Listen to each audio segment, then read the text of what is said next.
Dubai, Iran, Iraq, Pakistan அதெல்லாம் என்ன சொல்லுவீங்க? முஸ்லீம் நாடுன்னா ஏதாவது சொல்லுங்களேன். இதில் என்ன இருக்கு? தப்பாக சொல்கிறோம். முஸ்லீம் அதே மாதிரி இது என்ன நாடு? சைவ சமயம் இந்துக்கள் அதிகமாக வாழ்கிற தேசம் இதுன்னு பூர்வ 2000 3000 வருஷமா நீங்கள் வரலாறு எடுத்து பார்த்தா இது யாருடைய பூமி? இந்துக்களுடைய பூமி தானே. இதில் என்ன தப்பு இருக்கு? இதில் என்ன தப்பு இருக்குன்ற அது சரிண்ணே. பட் இருந்தாலும் அரசியலமைப்பு சட்டம்ன்றது இருக்கட்டும். அது இப்போ தேவைக்காக உருவாக்கப்பட்டிருக்கு. எல்லாரோடையும் ஒரு ஹியூமனிட்டியாக தானே நடந்துக்கிறாங்க. இப்போ இந்துக்கள்ன்றதுனால மற்ற இப்போ உலகத்திலே பாதுகாப்பாக இருக்கிறது முஸ்லீம் இந்தியாவில் தான். இப்போ இங்கேருந்து இல்லைன்னா இப்போ என்ன பிரச்சனை இல்லை, அதில் என்ன இருக்குது? அவங்க இங்கேருந்து மதம் மாறி இருக்காங்க. அது அவங்க ஒன்றும் பான் இந்து முஸ்லீம் கிறிஸ்டின்லாம் கிடையாதுல்ல.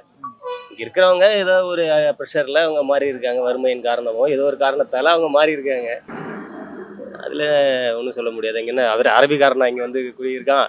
அப்புறம் இது இந்துக்கள் நாடு தான். இங்கே உள்ள சில குறைபாடுகள்னால தாங்க முடியாமல் வறுமையோ ஏதோ ஒரு காரணத்தால் வெளியே போயிருக்காங்க. அவ்வளோதான்.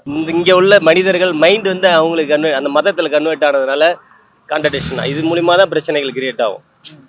அவன் பேசிக்கலே முஸ்லீம் கிடையாது. ஆனால் முஸ்லீமாக மைண்டு மட்டும் முஸ்லீமாக கன்வெர்ட் ஆகிட்டான். இவன் முஸ்லீம் தான் சப்போர்ட் பண்ணுற மாதிரி அவன் மைண்டுக்குள்ளே அவன் கான்வெர்டேஷன் ஆகுது. அதெல்லாம் இப்போ ஓஐசியா யாரோ ஒரு ஆள் முஸ்லீம் இருக்காருல்ல, அவர் கரெக்டாக பேசுறாருல, அவரும் முஸ்லீம் தான். அவருக்கு அந்த தெளிவு இருக்குல்ல.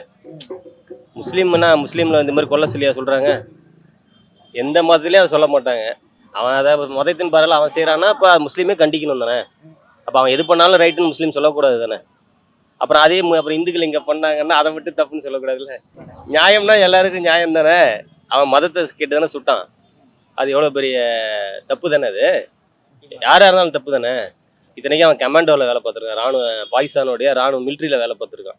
ஒரு மிலிட்ரி மேனாக இருந்துக்கிட்டு ஒரு சிவிலியனை இந்த மாதிரி பண்ணுறது அது எவ்வளோ பெரிய ஒரு எப்படி சொல்கிறது தவறான விஷயம் தானே.